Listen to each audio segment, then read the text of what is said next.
Shalom, shalom, que le Seigneur vous bénisse encore abondamment, abondamment, de partout où vous trouvez, que le Seigneur vous bénisse abondamment.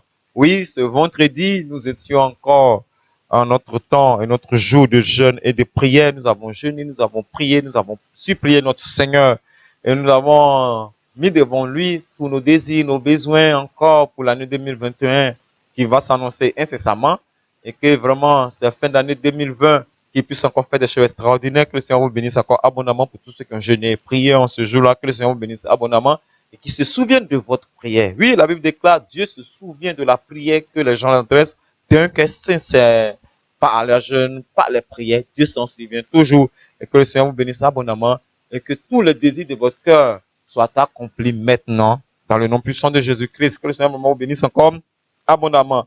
Oui, aujourd'hui, nous allons prendre notre Bible dans le livre des psaumes, psaume au chapitre 68. Psaume chapitre 68 au verset 29. Et je lis la parole du Seigneur. Ton Dieu ordonne que tu sois puissant, affermi, ô Dieu, ce que tu as fait pour nous. Bien-aimé Père précieux Jéhovah, nous voulons t'honorer et te bénir encore en ce jour, Seigneur, en entendant ta parole glorieuse nous concernant directement. L'ordonnance que tu nous accordes encore en cette fin d'année, et te dis, sois honoré et béni, Seigneur. À toi la louange à jamais. En ton nom puissant, nom de Jésus-Christ. Amen. Amen. Que le Seigneur vraiment vous bénisse encore abondamment, abondamment. Quand nous lisons encore cette parole du Seigneur, je suis revenu dessus parce que il y a beaucoup de personnes qui ont cliqué, et qui ont demandé, ton Dieu ordonne que tu sois puissant, qui ont voulu en savoir plus.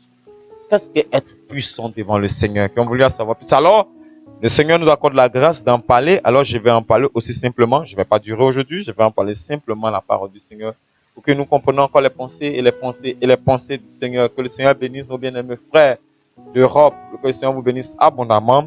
C'est vrai que malgré le coronavirus et toutes ces choses, maintenant que vous êtes en train de faire le déconfinement progressif, un peu, en faisant ces choses-là, le Seigneur vous soutiendra toujours, il vous soutiendra encore et davantage. Il est le Dieu puissant, il veille sur vous, il vous protège. Il veille sur vous, il vous protège et il vous ordonne d'être puissant. Ton Dieu ordonne que tu sois puissant. C'est une ordonnance. Ton Dieu ordonne que tu sois puissant. C'est une ordonnance. C'est-à-dire c'est une obligation. Vous devez être des hommes et des femmes puissants. Qu'est-ce qu'un homme puissant? Qu'est-ce qu'une femme puissante? Ton Dieu ordonne que tu sois puissant. Voilà ce que la Bible nous dit. Genèse chapitre 24, verset 35. L'Éternel a comblé de bénédictions, mon Seigneur, qui est devenu puissant. Il lui a donné des brebis, des bœufs, de l'argent, de l'or, des serviteurs et des servantes, des chameaux et des ânes. Ton Dieu ordonne que tu sois puissant, frère. Sœur, oui, frère, oui, sœur, Dieu, l'Éternel, Yahweh, Jéhovah Jireh, ordonne que tu sois puissant. Ruth chapitre 2, verset 1. Naomi avait un parent de son mari. C'était un homme puissant et riche de la famille d'Émilec et qui se nommait Boaz. Ton Dieu ordonne que tu sois puissant. Toujours dans 2 Chroniques au chapitre 26 au verset 15. Pour comprendre, quand Dieu dit j'ordonne que tu sois puissant, qu'est-ce que c'est? Écoute, que ta foi saisisse la parole du Seigneur encore en cette heure. 2 Chroniques au chapitre 26 au verset 15. J'ai fait à Jérusalem des machines inventées par des ingénieurs. Que le Seigneur bénisse les ingénieurs. Et destinées à être placées sur des tours et sur les angles pour lancer des flèches et des grosses pierres. Sa renommée s'étendit au loin. Car il fut, écoutez attentivement, car il fut merveilleusement soutenu jusqu'à ce qu'il devienne puissant.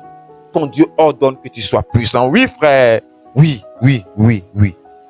La foi vient de ce qu'on entend et ce qu'on entend vient de la pensée du Seigneur, la parole du Seigneur. Encore en cette heure.